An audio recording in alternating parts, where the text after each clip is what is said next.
Film ketegangan macam apa ini? Setelah menontonnya, itu membuat pemirsa yang tak terhitung jumlahnya menikmati diri mereka sendiri. Menerima skor tinggi 8 Van Yiu hanya dalam 1 minggu rilis. Dia disutradarai oleh sutradara Korea Lee Chang-dong. Plot dalam plot yang terbakar tidak memiliki privasi sama sekali. Situasi ini dimata-matai oleh publik ke segala arah. Apa yang disebut kisah cinta lainnya lebih menyentuh. Film ini mengambil pendekatan bercerita yang ekstrim. Ini membawa penonton sepenuhnya ke dalam plot introspektif. Plot terkubur dari awal. Jong Seo hanyalah orang tingkat bawah dengan mimpi. Sebuah jam tangan yang secara tidak sengaja memenangkan lotre. Fa Xiaohaimei yang telah dipersatukan kembali untuk waktu yang lama, terhubung erat dengannya. Cinta ini yang telah terkubur selama bertahun-tahun. Keduanya memiliki pertemuan yang bahagia, sampai Haimei menghilang secara misterius. Aku melihat ketidakpedulian Ibu Haimei, tanggung jawab dan rasa bersalah yang tak terlihat muncul di hati. Menjadi satu-satunya orang yang gigih mengejar pembunuh dalam drama ini. Dan jam tangan yang diberikan kepada Haimei setelah memenangkan lotre, ternyata menjadi bukti kuat untuk melacak pembunuh yang sebenarnya di masa depan. Permukaan plot tampak tenang seperti air. Di balik layar, air pasang melonjak. Halo semuanya, saya Raja Movie. Editor kecil yang fokus menjelaskan film ketegangan Korea. Tidak ada lagi omong kosong. Kami langsung masuk. Jong Seo adalah impian penulis yang kosong. Seorang anak miskin yang hanya bisa mencari nafkah dengan memindahkan barang. Hidupnya seperti truk pick-up tua itu hancur. Sampai hari ini, dia ada di depan supermarket dan bertemu teman sekelas sekolah dasar yang sudah bertahun-tahun tidak ketemu. Masih indah hidup mulai memiliki warna maskulin. Haimei riasan polos, masih memancarkan pesona penuh wanita. Biarkan Jong Seo tidak mengenalinya sama sekali. Haimei memberinya kupon intercom. Jong Seo benar-benar memenangkan jam tangan wanita merah muda. Keduanya yang sudah bertahun-tahun tidak bertemu, berbicara panjang lebar. Saling terbuka dan membicarakan impian masa kecil mereka. Memikirkan rasa malu hidup sekarang. Keduanya juga terkejut dengan reuni. Jong Seo bahkan memberikan hadiah yang baru saja dia dapatkan kepada Haimei. Haimei langsung berkata untuk mengajaknya makan malam segera. Sebagai hadiah sebagai balasannya, mulai sekarang, roda gigi nasib dua orang mulai berputar. Saat makan malam, akhirnya Haimei memutuskan untuk membiarkan dirinya pergi. Perjalanan ke Afrika membuat permintaan pada saat yang sama. Minta Jong Seo untuk membantu merawat kucing di rumah selama beberapa hari. Jong Seo memikirkan rumah dan menyetujuinya langsung. Hari berikutnya, Jong Seo tiba tepat waktu sesuai dengan lokasi yang Haimei katakan. Haimei juga menyambutnya lebih awal di halte bus. Datang ke rumah sewa kurang dari 15 meter persegi. Hal aneh ada di kabin remang-remang ini. Keduanya mengobrol dengan mudah. Lambat laun, Haimei menjadi detak jantung. Mengajukan pertanyaan fatal kepada Jong Seo. 옛날에 나 못생겼다고 한 거. 정말? 내가 그랬었다고? 어느 날 학교에서 집으로 오는데 갑자기 네가 길을 건너오더니 그렇게 말했잖아. 너 진짜 못생겼다고. 그게 중학교 다닐 때 네가 나한테 한 유일한 말이었어. 이제 진실을 얘기해봐. Tepat ketika Jong Seo tidak bisa menjelaskan, Haimei berinisiatif untuk mencium Jong Seo. Bagaimana Jong Seo bisa tahan dengan provokasi seperti itu? Yang membuatnya semakin tak terduga adalah Haimei melepas bajunya. Api lapar membuat Jong Seo sangat tidak bisa ditoleransi. Hanya untuk berada di sisi yang aman, Haimei membantu Jong Seo menggunakan asuransi. Dengan demikian menyelesaikan kursus sejarah baru. Mulai hari ini, Jong Seo akan pergi ke rumah Haimei untuk mengurus kucingnya. Setiap kali saya memasuki rumah, saya memikirkan dia. Kekosongan di dalam akan meningkat tajam. Bau nafas yang ditinggalkan oleh Haimei ngocok lagi dan lagi. Datang selama beberapa hari, berturut-turut tidak melihat kucing itu. Tapi ada kotoran kucing di kotak kotoran kucing. Membuatnya sedikit bingung. Dalam sekejap mata, hari ketika Haimei kembali ke China. Dengan semangat bergegas ke bandara. Tapi yang tidak pernah dia bayangkan adalah, Haimei perjalanan ini, saya bertemu dengan generasi kedua yang kaya. Meski hubungan di antara mereka tidak bisa ditentukan, tapi selalu terasa ada yang salah. 3 orang dalam satu mobil di kota yang sama. Hal yang paling ironis adalah generasi kedua yang kaya raya. Dan Jong Seo tidak lebih dari sebuah Ventua dengan asap hitam dari pipa knalpot. Melihat ini saya mengerti satu hal. Kejutan di bagian bawah sering disertai dengan rasa murahnya. Jam tangan biasa bisa menjadi titik awal hubungan mereka. Itu juga menjadi bukti kunci hubungan di kemudian hari. Kesenjangan antara si miskin dan si kaya. Itu tidak bisa diisi dengan usaha, tidak peduli seberapa keras Jong Seo biasanya bekerja. Pada akhirnya itu hanya kuli borjuis, kehidupan sehari-hari sapi dan kuda. Menghasilkan uang, itu hanya keuntungan kecil di mata orang kaya. Di hatimu, hanya berusaha keras, memiliki kesempatan untuk melintasi pembagian ibu kota. Tapi di mata orang lain, Anda mungkin hanya pengorbanan yang menyenangkan. Jong-soo kembali ke kampung halamannya, tapi kemudian mulai menjadi aneh. Saya belum meminta Jong-soo ke kedai kopi hari ini. Dia pikir Haimei yang ingin melihatnya. Tapi yang tidak pernah dia duga adalah orang yang sangat ingin melihat dirinya ternyata adalah generasi kedua yang kaya. Generasi kedua yang kaya tidak menghindar untuk memberitahu Jong-soo. Dia telah resmi berkencan dengan Haimei dan juga menunjukkan cinta di depannya.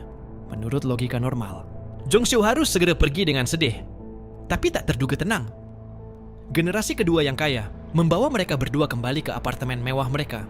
Melihat dekorasi mewah di depan Anda, Chushu tahu, baris awal sendiri hanya beberapa peringkat lebih rendah dari yang lain. Hanya bisa menyembunyikan rasa rendah diri mereka. Permisi untuk pergi ke kamar mandi. Dia secara tak terduga membuka kabinet di dunia.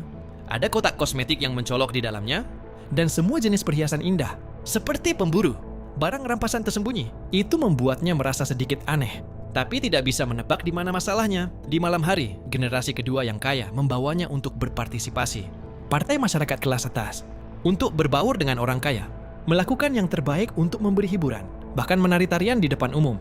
Cobalah untuk mengejar dengan semangat Anda sendiri. Sebagai imbalan atas persetujuan orang kaya, tapi dia tidak tahu performa Anda sendiri. Di mata orang lain, bukan hanya badut yang luar biasa. Kerja keras Haimei untuk menyenangkan tidak pernah rendah hati. Tapi bagian bawah, perjuangan putus asa untuk meruntuhkan hambatan kelas. Sayang sekali dia tidak mengerti. Dalam permainan masyarakat kelas atas, ketulusan dan kerja keras orang-orang di bawah, ini hanya hiburan bagi orang kaya. Keesokan harinya, ketika dia memproduksi kotoran sapi di rumah, Mina menelepon dan berkata, dia ingin datang dan duduk di rumah bersama generasi kedua yang kaya. Dengarkan ini, orang bijak itu buru-buru melemparkan sekop dan bergegas keluar. Segera keduanya melaju ke sini. Matahari terbenam. Ketiganya menghisap rokok yang dinyalakan oleh generasi kedua yang kaya di halaman kecil itu, di bawah emosi yang terjalin dari asap aneh. Haimei melepas bajunya, menari mengikuti melodi jazz. Dia meregangkan tangannya, seperti burung yang merindukan kebebasan, menari di matahari terbenam, seolah ingin membakar hidupnya sepenuhnya, untuk melampiaskan kebingungan dan keputusasaan di hatiku. Pada saat yang sama, dialog antara generasi kedua yang kaya dan Jong-soo. 가끔 비닐하우스를 태운다고요. 난 비닐하우스를 태우는 취미가 있어요. 들판에 버려진 낡은 비닐하우스 하나를 골라 태우는 거예요. 나한테는. 그러니까 남의 비닐하우스를 태운다는 거예요? 당연히 남의 거죠. 말해주면 범죄이죠. 총수 씨와 내가 이렇게 대맞춰 피는 것처럼. 명백한 범죄. 그런데 아주 간단해 진짜. 석유를 뿌리고 성냥불만 던지면 다 타는 데까지 10분도 안 걸려요. 잡히면 어쩌려고. 안 잡혀요. 절대. 한국 경찰이 그런 데 신경 안 쓰거든요. 쓸모없고 지저분해서 눈에 거슬리는 비닐하우스들. 걔네들은 다 내가 태워주기를 기다리는 것 같아요. Jong-soo dari kata-kata generasi kedua yang kaya. Rasa bahaya? Dia sengaja berkata di depan generasi kedua yang kaya. Cinta dan keindahan. Tapi generasi kedua yang kaya tidak peduli sama sekali. Dengan senyum menghina yang aneh. Artinya setelah keduanya pergi malam ini, Haimei tak pernah muncul lagi. Seolah dia menguap dari dunia. Dan Jong-soo karena kata-kata aneh dari generasi kedua yang kaya, mencari semua rumah kaca di dekatnya. Tapi tidak pernah ditemukan setiap jejak pembakaran. Hanya bingung, Jong-soo tiba-tiba menerima telepon dari Haimei. Tapi pihak lain tidak bersuara. Jong-soo dan merasa tidak enak. Jadi dia bergegas ke rumah Haimei. Namun, kode pintu rumahnya telah lama diubah. Jong-soo mencoba beberapa kali dan gagal. Dia secara tidak sadar merasakan ini pasti tentang generasi kedua yang kaya. Lelah sepanjang malam. Dia mencari rumah kaca terdekat lagi. Tapi masih belum menemukan petunjuk berharga. Dalam keputusasaan, Jong-soo mulai melacak generasi kedua yang kaya. Generasi kedua yang kaya telah lama memperhatikan dan berinisiatif mengajak Jong-soo untuk menjadi tamu. Di sudut garasi generasi kedua yang kaya, seekor kucing liar muncul di depan Jong-soo. Sesengguh Syudenggan ragu-ragu berbisik keketel. Kucing itu segera dengan lemah lembut memeluk dirinya sendiri. Keraguan di hatiku langsung diperbesar tanpa batas. Jong-soo membuat alasan untuk pergi ke kamar mandi lagi. Diam-diam membuka pintu lemari misterius itu lagi. Dan di dalam kotak perhiasan itu, sebuah jam tangan merah muda muncul. Ini yang dia berikan pada Haimei setelah memenangkan lotre. Jong-soo langsung merasa ngeri. Sebuah firasat tidak menyenangkan muncul di benak. Haimei terbunuh. Jong-soo kembali ke rumah dan menyusut di tempat tidur. Saat ini pikirannya melonjak. Pikiranku penuh dengan sosok Haimei. Aku merasa seperti aku memegang diriku erat-erat sekarang, menenangkan lukanya dengan tangan kecil yang lembut itu. Jongsu tahu dia harus melakukan sesuatu untuk Hemi. Hari berikutnya saya menemukan ibu Shanghai Midea. Tanpa diduga, ibunya tidak peduli. Aku hanya peduli jika Haimei berhutang. Akhir pertunjukan mengerti. Bahkan jika dia memilih untuk menyerah, aku takut tidak ada yang akan ingat. Gadis malang itu, maka keesokan harinya, Zhongxiu meminta generasi kedua yang kaya keluar. Kemudian hanya mengeluarkan pisau dan menusuknya hidup-hidup. Tapi generasi kedua yang kaya akhirnya memeluk Zhongxiu. Tidak ada salahnya pada ekspresi. Ini seperti kelegaan. Chungxiu menuangkan semper bensin, membakar generasi kedua yang kaya dengan mobil dan orang-orang. Video berakhir di sini. Dan pemuda terbawah berada dalam lensa keputusasaan. Bisa melawan kekerasan dengan kekerasan, membakar dunia yang tidak adil ini dengan nyala api. Juga membakar diri yang pengecut dan tidak kompeten. Direktur dengan penuh perhatian menyusun lagu sedih untuk pemuda di bawah. Hanmei sebenarnya tidak bisa dicap sebagai menyembah uang. Apa yang dia inginkan adalah melarikan diri dari kehidupan kemiskinan yang menyesakan. Akhirnya direduksi menjadi pengorbanan kelas. Zhongxiu membawa cita-cita sastra, terjebak dalam realita dan rasa rendah diri kompleks.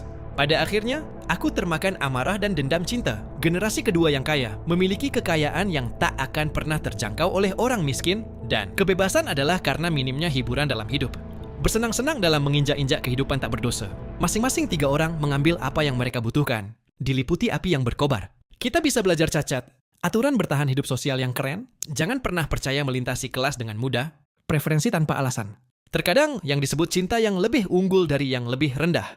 Itu hanya bumbu kehidupan duniawi mereka. Ketika binatang menunjukkan kelembutan kepada kelinci, sering menjadi pendahulu kesiapannya untuk makan.